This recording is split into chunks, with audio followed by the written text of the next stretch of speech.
बिस्मिल्लाहिर्रहमानिर्रहीम। आज हफ्ते के दिन जब पाकिस्तानी कौम सो के उठी तो पाकिस्तानी कौम को अपने बड़े बड़े शहरों के अंदर बड़े बड़े बैनर आवेजा मिले। उन बैनर्स के ऊपर गद्दारे वतन लिखा हुआ था और उन बैनर्स के ऊपर तस्वीर थी प्राइम मिनिस्टर इमरान खान और उनकी काबीना की। तो यूं मालूम हुआ कि रातों रात गद्दार पैदा करने की कोई नई फैक्ट्री लगी है। इतनी तादाद में गद्दार जो हैं वो पाकिस्तान में बना दिए गए हैं और पैदा कर दिए गए हैं। इसी के साथ साथ मुहिब्बे वतन बनाने की भी फैक्ट्री लगी हुई है पाकिस्तान में।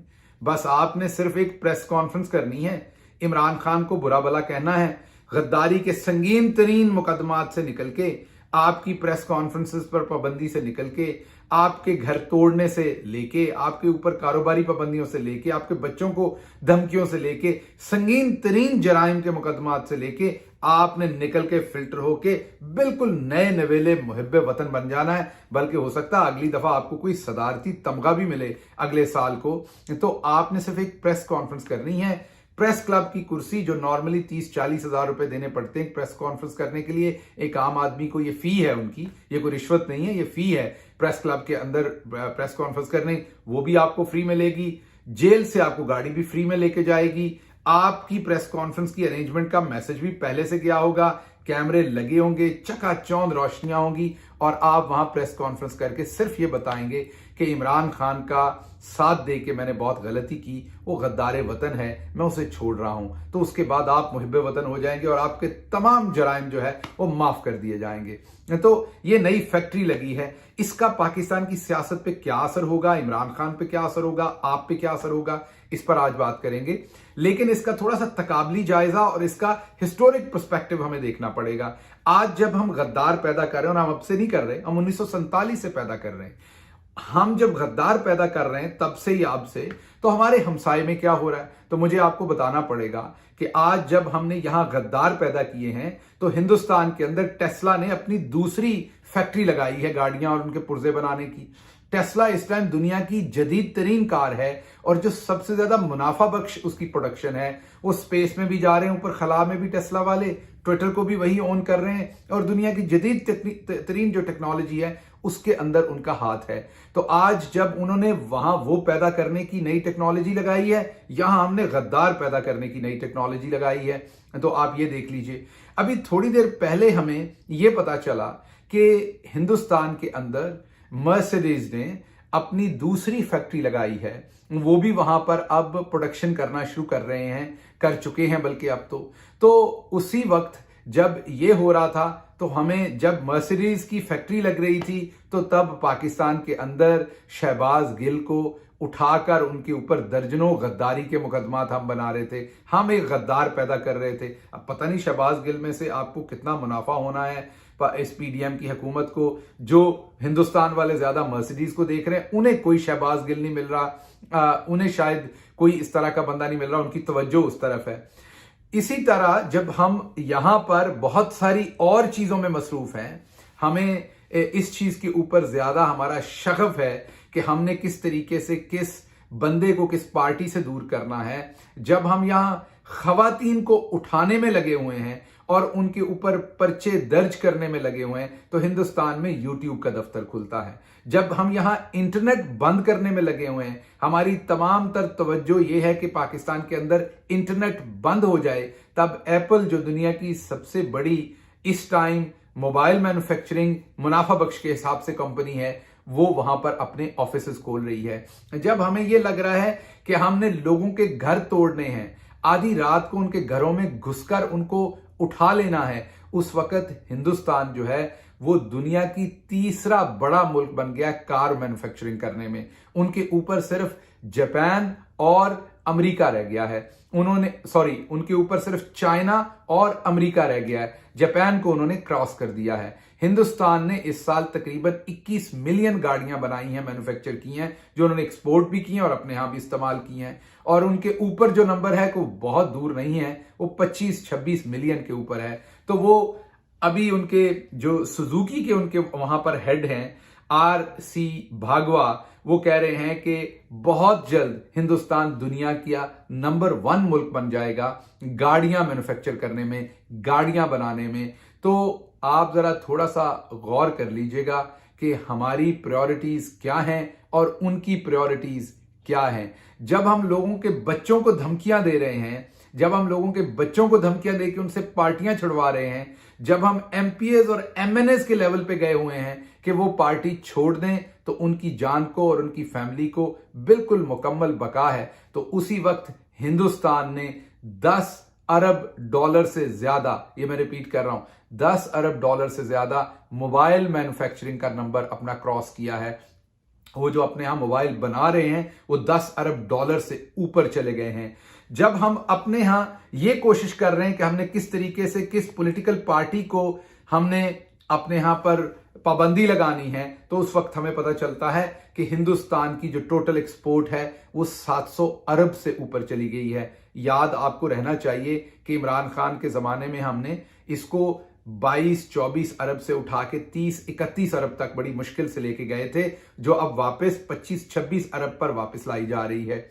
जब हम कोशिश कर रहे हैं कि पाकिस्तान के अंदर लोगों को नंगा करके मारा जाए, जब हम कोशिश कर रहे हैं कि पाकिस्तान के अंदर लोगों की तजलील की जाए, जब हम कोशिश कर रहे हैं कि पाकिस्तान में पढ़ा लिखा जो टैलेंट है उसको भगा दिया जाए, वो पाकिस्तान के अंदर ना रहे, तो मुझे आपको बताना पड़ेगा कि आपको जब आप हिंदुस्तान की तरफ देखते हैं और आप देखते हैं कि वो अपनी यूथ को कैसे ट्रीट कर रहे हैं, जब पाकिस्तान के अंदर लोग डर रहे हैं नंगा होने से और सोशल मीडिया के ऊपर किसी किस्म की कोई पोस्ट लगाते हुए डरते हैं, जब आपका एफआईए, आपका ओवरसीज पाकिस्तानी जो आपका सबसे बड़ा सरमाया है, उनको यह बताता है कि अगर आपने पाकिस्तान में सियासत के अंदर कोई दिलचस्पी ली और किसी किस्म की सियासी पोस्ट की, मीन आपने किसी सियासी पार्टी के ऊपर कोई क्रिटिसिज्म किया, तो अगली दफा जब आप पाकिस्तान आएंगे तो आप गद्दारी के मुकदमों में धर लिए जाएंगे। और हमें इत्तला मिली है कि नवेडा से एक पाकिस्तानी खातून जिनका नाम बिल्कीस है शायद, उनको पहले ही पकड़ लिया गया है इसी तरह के एक जुर्म में। तो जब आप ये करेंगे उस वक्त हिंदुस्तान के जो ओवरसीज, जिन्हें एनआरआई वो कहते हैं, नॉन रेजिडेंट इंडियंस, आप उनकी तरफ देखें तो आपको नजर आता है गूगल का सीईओ जो है सुंदर, वो हिंदुस्तान से, आपको नजर आता है माइक्रोसॉफ्ट का सीईओ सत्या, वो हिंदुस्तान से, आपको अडोब का सीईओ नजर आता है कृष्णा, हिंदुस्तान से, आपको विमो का सीईओ नजर आता है अंजलि, वो भी हिंदुस्तान से, आपको स्टारबक्स का इंटरिम सीईओ नजर आता है कॉफी का, वो भी हिंदुस्तान से, आपको फेडेक्स का सीईओ राज नजर आता है, वो भी हिंदुस्तान से। अमेरिका की 50 बड़ी यूनिवर्सिटीज के जो बिजनेस स्कूल्स हैं, जो इनकी इकोनॉमी को, इनके बिजनेस को डायरेक्टली कंट्रोल करते हैं, या डायरेक्टली कंट्रोल का मतलब ये कि जो उनका पावर इंजन है, जो उनको स्टूडेंट्स, पॉलिसीज, प्रोफेशनल सप्लाई करते हैं, उनकी 30% फैकल्टी इस टाइम जो है, जो प्रोफेसर्स हैं वहां पर, वो हिंदुस्तान ओरिजिन के हैं। और हम एन उस वक्त अगर हमारे हत्थे कोई पाकिस्तानी अमेरिकन प्रोफेसर चढ़ जाए तो हम उसे नंगा करके मारते हैं, हम उसकी तजलील करते हैं कि वो दोबारा पाकिस्तान का नाम लेने से पहले डरे। तो जब हम ये कर रहे हैं तो वो पेप्सी की सीईओ आप देखें तो वो हिंदुस्तान से निकलती है। तो ये है प्रायोरिटीज का फर्क। मैं कुछ और भी चीजें आपके सामने रखना चाहता हूं जो आपको ये पता हो कि जब आप अपने यहां इलेक्ट्रिसिटी का यूनिट, आपको बहुत कुछ बताया जाता है पाकिस्तान में, लेकिन आप देखिए टोटल नंबर ऑफ यूनिट्स आपने कितने कंज्यूम किए हैं और आपका बिल कितना आया है। जब आप ये सीधी सीधी बात है, बाकी सब धोखा है। जब आप उसे सब्ट्रैक्ट या मल्टीप्लाई या डिवाइड करके देखेंगे तो आपको ये नजर आएगा, आपको बड़ा वाज़ेह तौर पर यह नजर आएगा कि आप 40 रुपए पर यूनिट ऑफर कर रहे हैं। जब आप इलेक्ट्रिसिटी नहीं अफोर्ड कर पा रहे, जब आपके घर में गैस नहीं आ रही, जब आपका इंटरनेट बंद किया जा रहा है, उस टाइम हिंदुस्तान की प्रायोरिटीज क्या है वो मैं आपके सामने रखता हूं। हिंदुस्तान उस टाइम 700 अरब डॉलर की एक्सपोर्ट से ऊपर जा चुका है। हिंदुस्तान में हुंडई मोटर और जीएम मोटर्स जो हैं, हुंडई वाले 20,000 करोड़ हिंदुस्तानी रुपीस, इसको पाकिस्तान में खुद ही कन्वर्ट कर लीजिए, ये कितना ज्यादा, डबल से ज्यादा बनेगा।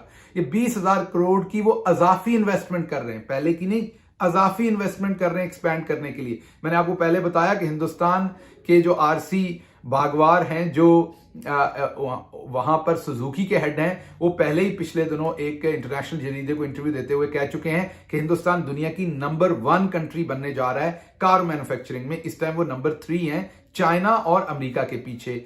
तो उसी वक्त वहां पर जीएम जो है वो 5,000 करोड़ की इन्वेस्टमेंट कर रहा है जब हमारे ये प्रॉब्लम्स हैं। जब हमारी फिक्र ये है कि हमने किस तरीके से लोगों के मोबाइल छीनने हैं। शहबाज गिल को पकड़ा है तो उसका मोबाइल कैसे छीनना है, अजहर मशवानी को पकड़ा है तो उसका मोबाइल कैसे छीनना है, फवाद चौधरी पकड़ा था तो उसका मोबाइल कैसे रखना है। जब हम लोगों के मोबाइल फोन के अंदर घुसने की कोशिश कर रहे हैं और जब हम उन्हीं मोबाइल फोनों के थ्रू लोगों की नंगी वीडियोस रिकॉर्ड कर रहे हैं और उन नंगी वीडियोस को हम पब्लिश कर रहे हैं, तो तब हिंदुस्तान जो है वो दुनिया का एक बड़ा मुल्क बन रहा है। पिछले 10 साल में जब आजम सवाती और तमाम लोगों की नंगी वीडियोस रिकॉर्ड कर रहे थे, तब हिंदुस्तान ने 200 फैक्ट्रियां बड़े साइज की 200 मोबाइल मैन्युफैक्चरिंग कंपनीज उन्होंने अपने यहां लगाई हैं। ये हैं प्रायोरिटीज जिनका फर्क है हमारे यहां और उनके यहां। हमारे यहां आज मसला हमारा क्या है कि हमारे यहां आज लोग डरे हुए हैं, एक सोशल मीडिया पोस्ट करने से भी डरे हुए हैं। हमारे यहां औरतें जो हैं वो किसी किस्म की पॉलिटिकल बात करने से डरे हुए हैं। हमारे यहां बाप बेटियों को कहते हैं कि बेटा आपने कोई सियासी बात नहीं करनी, बीवियों को कहते हैं शौहर कि आपने कोई सियासी बात नहीं करनी। जब हमारे यहां ये डर है तो उस वक्त आप ये देखिए कि दुनिया के जितने बड़े जरीदे हैं, जितनी बड़े मैगजीन्स हैं, वो अपने जो उनके प्रोडक्शन ऑफिसेज हैं आप कह लें, वो जो उनके टेक्नोलॉजी के सेंटर्स हैं, वो तमाम के तमाम हिंदुस्तान में खुल रहे हैं। वो यूट्यूब हो, जब हम उस पर पाबंदी लगा रहे हैं तो यूट्यूब अपना ऑफिसेज जो हैं, अपने ऑपरेशंस जो हैं, उनकी बड़ी तादाद इंडिया के अंदर खोल रहा है। ट्विटर जो है वो वहां पर देख रहा है चीजें। तो कहने की बात यह है कि हम किस तरफ जा रहे हैं, लेकिन क्या ये हम अभी जा रहे हैं? नहीं, ऐसा नहीं है। अपनी तारीख पे जरा नजर दौड़ाइए। सबसे पहले जो हमने गद्दार पैदा किया था वो मादरे मिल्लत फातिमा जना थी, क्योंकि उन्होंने अयूब खान साहब के खिलाफ इलेक्शन लड़ने की जुर्रत की थी, जसारत की थी। तो सबसे पहले आज जो किरदार हैं इन्हीं के बाप, आज जो किरदार हैं इन्हीं लोगों के जो वालिदैन थे, क्योंकि वो तब भी अशराफिया उधर ही खड़ी थी, उन्होंने गद्दार कहा। उसके बाद आज भी हिंदुस्तान मिलियंस ऑफ डॉलर्स कमाता है।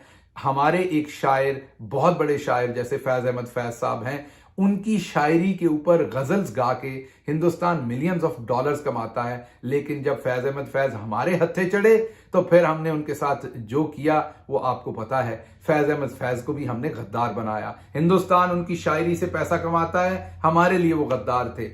और फैज अहमद फैज कौन थे? सच्चे पाकिस्तानी, यहीं रहे, यहीं मरे, यहीं की मट्टी के अंदर वो दफन हुए, लेकिन हमने उनको उनकी जिंदगी के अंदर गद्दार कहा। जब हिंदुस्तान सॉफ्टवेयर इंडस्ट्री में पूरी दुनिया में राज कर रहा है और आज उनकी सॉफ्टवेयर इंडस्ट्री जो है वो 300 बिलियन से ज्यादा के जो रेवेन्यूज जनरेट कर रही है, तब हम पाकिस्तान के अंदर सॉफ्टवेयर अपडेट कर रहे हैं।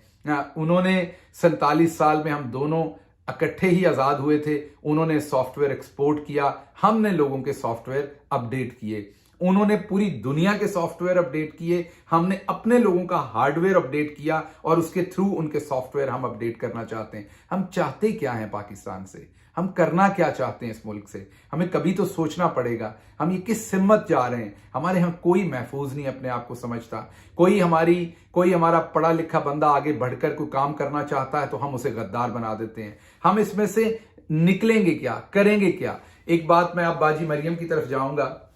उन्होंने इमरान खान को 2 टके का कहा, तो इसके ऊपर भी मैं थोड़ा सा आपको बता दूं कि इसका हिस्टोरिक पर्सपेक्टिव क्या है। हिस्टोरिक पर्सपेक्टिव ये है कि बंगाली जब पॉपुलेशन हमारे साथ थी, ईस्ट पाकिस्तान जब हमारे साथ था, बांग्लादेश जब हमारे साथ था, तो हमारे रवैये तो तब भी ऐसे ही थे। बैनर तो हम तब भी लगाते थे, गद्दार तो हम तब भी कहते थे, उधर तुम इधर हम वाली एलीट हमारी तब भी नारे लगाती थी। तो तब उनको ह्यूमिलिएट करने के लिए कहा जाता था तेरी 2 टके की औकात है, क्योंकि टका वहां की करेंसी थी। तो आप उनको ह्यूमिलिएट करने के लिए 2 टके की औकात कहा जाता था। तो ये मुहावरा जो है वो इसलिए बना कि टके की कीमत बहुत कम थी, टका बहुत नीचे था। तो किसी को अमूमी तौर पर उसकी हैसियत नीचे बताने के लिए कहा जाता था तेरी 2 टके की औकात नहीं है या तेरी 2 टके की औकात है। तो मरियम सफदर साहबा ने कल इमरान खान को कहा कि तुम्हारी 2 टके की औकात है, बीबी जरा इलेक्शन में आओ ना तो आपको पता चले कि इमरान खान की औकात क्या है और आपकी औकात क्या है। आप जरा ये जिनके पीछे छुपी हुई हैं वहां से निकल के सामने आए तो पॉलिटिकल औकात का सबको पता चल जाएगा। रही 2 टकों की, तो टके का रेट 1972 में चेक कर लें। शायद ये मुहावरा तब भी नहीं कहना चाहिए था, लेकिन शायद मुहावरा बनाने की कुछ समझ तब आती हो, शायद इस तरह की बेहयाई की कुछ समझ तब आती हो। लेकिन आज ये उलट हो चुका है। आज एक बांग्लादेशी टका जो है वो तकरीबन पौने 3 रुपए पाकिस्तानी हो चुका है। अब आप ये नहीं कह सकते कि तुम्हारी 2 टके की औकात है। अब 2 टके की औकात जो है वो आपके तकरीबन 6 रुपए के करीब हो चुकी है। अब वो टका नहीं रह गया जो आपके 1 रुपए के बहुत सारे टके आते थे और आपने ऐसे जुमले बनाए थे। तो मैं इसके साथ ही आप सबसे सिर्फ ये कहना चाहता हूं कि ये जो गद्दार बनाने की फैक्ट्री लगाई गई है, इसका पाकिस्तान को हमेशा नुकसान हुआ है, अभी भी होना है। बस कर दीजिए, इमरान खान गद्दार नहीं है। बस कर दीजिए, इमरान खान की या उसकी पार्टी की या आम पाकिस्तानियों की औकात 2 टके की नहीं है। बैनर छपवा रहे हैं, जमाना कहां चला गया है। हिंदुस्तान स्पेस में जा रहा है, अमेरिका मार्स पे पहुंचने की कोशिश कर रहा है। नील आर्मस्ट्रांग कब चांद पे चला गया था। हम सोशल मीडिया के जमाने में भी बैनर छपवा रहे हैं, बैनर छपवाने के ऊपर आवाम का पैसा लगा रहे हैं। यही आपने सोशल मीडिया क्यों नहीं इस्तेमाल कर लिया? पैसा ना लगता, बैनर की छपाई क्या जरूरी थी? लेकिन हाँ, मुझे याद आया, सोशल मीडिया आप कैसे इस्तेमाल कर सकते हैं। आवाम की अब 95% तादाद जो है सोशल मीडिया पे, तो शायद इससे भी ज्यादा, वो तो इमरान खान के साथ खड़ी है। सोशल मीडिया पे आप कोई बात करें तो आपको कमेंट बंद करने पड़ते हैं। तो ये जो हुकूमत है, ये जो पीडीएम का टोला है, बुनियादी तौर पर इन्हें अपनी औकात पता है कि सोशल मीडिया पर आए तो होना क्या है। इसलिए बैनरों के ऊपर आवाम का पैसा जाया किया जा रहा है। लेकिन आपके लिए मैं खुशखबरी दे दूं कि आपके लिए खुशखबरी ये है कि आपने बैनर बनाए, अवाम ने उनकी तस्वीर ली और सोशल मीडिया पे एडिट करके जो असल गद्दार हैं, आप पीडीएम का टोला असल में गद्दार है, आपकी शक्लें उसके ऊपर अवाम ने लगा के तो हर तरफ फैला दी हैं। मैं आखिर पे यही कहूंगा, आप जो भी कर लेंगे, पाकिस्तान की अवाम फैसला कर चुकी है। पार्टी से जितने भी लोगों को छुड़वा देंगे, पार्टी अवाम फैसला कर चुकी है इमरान खान के साथ खड़े होने का। और आप जब भी इलेक्शन करवाएंगे, अवाम वोट इमरान खान को देगी और इमरान खान दोबारा आके इंशाल्लाह पाकिस्तान को दुरुस्त करेंगे। हौसला हारने की जरूरत नहीं है। ये आखिरी वार है, बड़ा संगीन वार है इस पीडीएम टोले का, बहुत बड़ी साजिश करके ये वार है। लेकिन इंशाल्लाह पाकिस्तानी अवाम इसके खिलाफ भी लड़ेगी, इसके खिलाफ भी अपना जमहूरी हक इस्तेमाल करेगी और आने वाले दिनों में आप देखेंगे कि हम इंशाल्लाह अपना हक जो है वो लेके रहेंगे। अपना और अपने इर्द गिर्द के लोगों का ख्याल रखिए। पाकिस्तान जिंदाबाद।